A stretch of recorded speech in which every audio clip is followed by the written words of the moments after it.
Welcome back to my tiny kitchen. Today we're going to be making coconut oil chocolate. Now some of you are like, that recipe's familiar, Martina. Well, you're correct. I put this recipe online 11 years ago. Oh my God, some people are 11 years old right now. And this recipe is, don't think about it, Martina.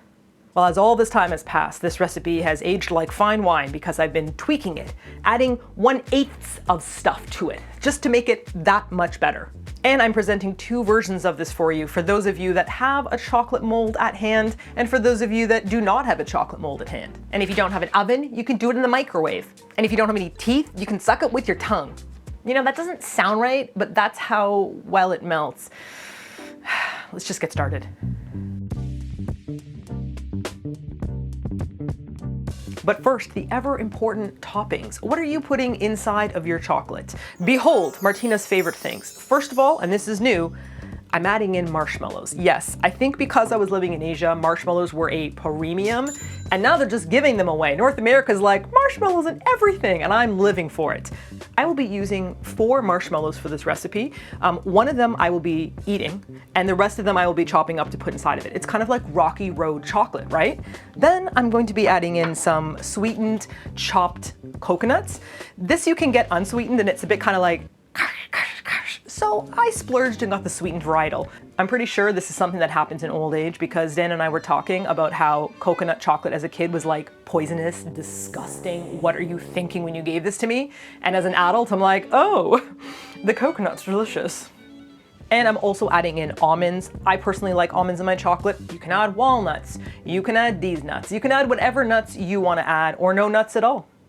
So I'm gonna prep my toppings and I'm gonna put them straight onto this sheet. What this is just parchment paper. It's for an air fryer. And however deep you pour the chocolate is how thick your chocolate's going to be. So I like it being pretty thin. This is gonna be for the chocolate bark, and I'm literally gonna design it how I want it so that when the chocolate pours on, it's even. When it comes to this one, you're just gonna put a little sprinkle inside of it because it's pretty shallow if you look at the size.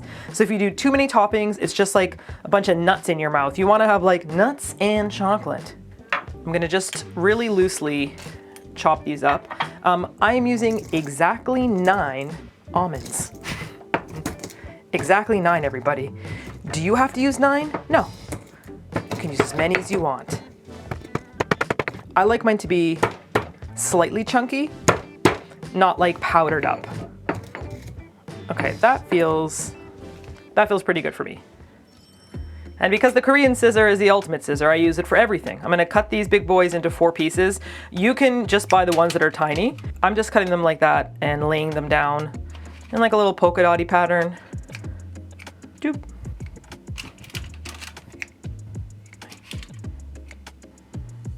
Ah, it's uneven. It's driving me crazy. There we go. And this one's really important. You're just gonna eat it. Remember when I said I would eat you last? I lied. Name that TV show. All right, I'm gonna sprinkle on some coconut. Last time I only did it on half of it, and I kind of wish I did it on all of it, so that's what I'm gonna do this time. I'm just gonna, you don't wanna add like so much that the chocolate tastes too like gritty in your mouth, but it's just like a nice little textural difference. Then I'm gonna take the almonds that I've already crushed, and I'm just gonna start kind of laying them in.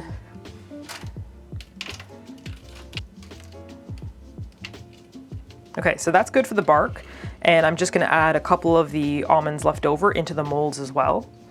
These are a lot tinier, so you might be like, oh, that doesn't seem like a lot, but once you start pouring them in, the chocolate will become all nuts if you're not careful. Yes, you guys, little to no ceremony here. There we go. It'll all look nice in the end. Trust. I don't want to be ridiculous and take out my kitchen brush, but I do have one for foods. Ah, I'm doing it, you guys. You never know when you need a little brush to brush things into places, and for cleaning your coffee maker. All right, I'm gonna put a little bit of coconut down here, maybe. That's stranded up in here, that's fine. Everything here will be delicious.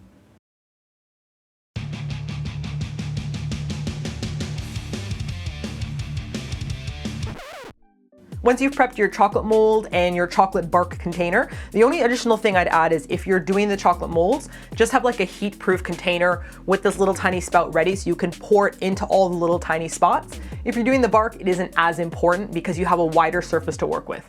All right, an easy thing to remember, the amount of coconut oil and the amount of cocoa, it's just 50-50. So I'm doing half a cup of coconut oil and I'll do half a cup of cocoa. And this recipe is so not precise. Like this isn't baking where you have to get everything completely accurate. It's just kind of like, yeah, that's about right, because you're going to add everything to your own taste. So to me, I'm like, that's about right. We're adding this on in and blend. Once this is all melted and clear, then I'm gonna add in the cocoa and then we're just gonna be sweetening it to our personal taste. Okay, since I did half a cup, I'm doing another half cup of cocoa powder. This is just super dark, super bitter, normal cooking cocoa. Okay, so that's a quarter cup and half a cup. We're just stirring them together. I'm just breaking up the cocoa chunks with my spatula. Ooh, that is looking nice. Okay, I'm gonna turn the temperature down. Now for this recipe, I'm adding in 2 tablespoons of honey, and then I'm adding in a single teaspoon of stevia just to keep the sugar count a little bit lower. You can do whatever you want for this recipe. You can do 4 tablespoons, you can do maple syrup, you can do agave. The point is that you can try it while you're making it. You simply go, that's not sweet enough, and you just add some more. So it's completely up to you. That's 1, and this is 2. There we go. Look at it, it's so lush. Thank you, platypus. Thank you, platypi. Is that how you say more than one platypus? Is it platypussies? And I'm doing just about a teaspoon. There we go. Now the goal is to not have anything grainy, so when you're pushing this around, you want it to get nice and smooth. That's the only reason why I avoid using white granulated sugars. And plus, I personally feel like honey is just healthier for you. I know it's still a sugar, but I just think that it's got better things in it. Okay, at this point, I'm just gonna give it a tiny taste. Okay, that's perfect. That is perfect for me.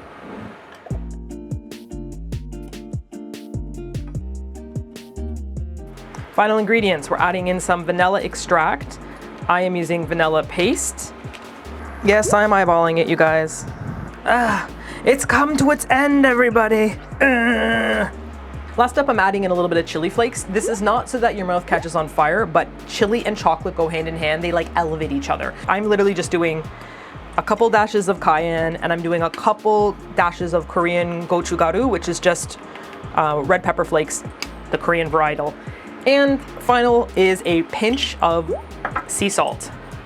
Yes, salt. Don't use super fine salt that you'd find at like a restaurant table. That stuff is extra salty. Sea salt tastes different. Salt literally has levels of salt, you guys. All right, we're gonna transfer our nicely melted chocolate into a nice container here. Don't make me run, I'm full of chocolate. Another good quote from the same TV show I quoted from earlier. This is like a trivia and cooking session. You know what else I love about this? This will not harden to death like normal chocolate. I will just use hot water and it will come off easily. Okay, we're gonna go pour our molds. All right, let's go.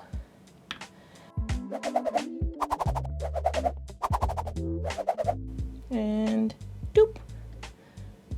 And doop. You have to make that sound. That's required, by the way. Okay, these look pretty good. I'm gonna just use my little shovel and just push anything else in. This will all peel off anyways, so it's no big deal, but... A perfection! A TikTok-worthy perfection! Follow my recipe for these 6 easy steps, and you too can make messy molds like I do. So now we're just gonna drizzle this as we please all over everything. You can have it so that like the marshmallows are submerged. You can have it so the marshmallows are covered in chocolate. It is an unceremonious pour. Every last drop, you guys. It's really already solidifying. We're going to move these into the freezer. They're gonna have like a little blast of cold for like 10 minutes or so, and then we're gonna move them into the fridge to finish them off. All right, you need to even out your freezer so that when you lay down the bark, it's not like spilling either way. Okay, so that's good. Holding it taut, nice and taut. Putting it down, sliding this in. All right, think about what you've done, at least for 10 minutes. My old age. 10 minutes later. Nice and frozen. You can tell because they're not falling out. I'm just gonna flip these upside down and start popping them all out. You don't wanna do this at too slow of a pace because they do tend to melt with finger touching.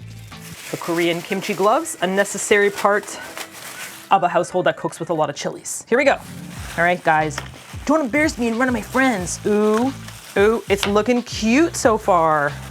Nice, nice, nice. Okay, move these guys over. Look at this.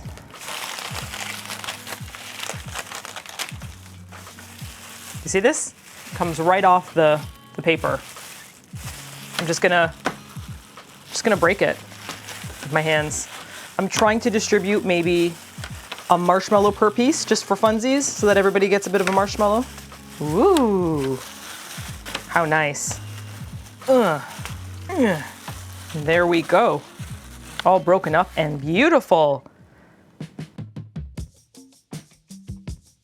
And there you have it. It's so fast to make, homemade coconut oil chocolate. This is the bark. I personally just tried so many different versions of this and I love chunks of marshmallow. Let's give it a go. I mean, marshmallow, chocolate, you got the coconut. It doesn't make sense that it's not made out of cocoa butter, but what I will say is, notice how quickly it melts. The only con to having something this delicious and easy to make, you can't really travel with it. If you do go to a picnic or something, definitely put a little ice pack because just the body heat is melting it perfectly in my mouth. Little sip of tea, and then we're gonna go in for our little cute one over here. And our little chocolate bonbon. Oh, one shot. Ooh, so tasty. I hope this has encouraged you to try to make your own coconut oil chocolate. Please tag me in any photos. Let me know the variations of what you've done. If you would like the written recipe, it's gonna be available at KingKogi.ca, which should be in any of the info boxes or any of the descriptions you can click on. It is a ad-free website. I really hate going to cooking websites nowadays. It's like 20% recipe and 80% ads assaulting my eyes. And a huge thank you to all the King Kogi members supporting us through Patreon or through YouTube membership. It really does help us keep this channel floating on and keeping us independent and being able to make quirky little videos such as these. Keep keeping it cool on the King Kogi airship. This is Captain Martina signing off.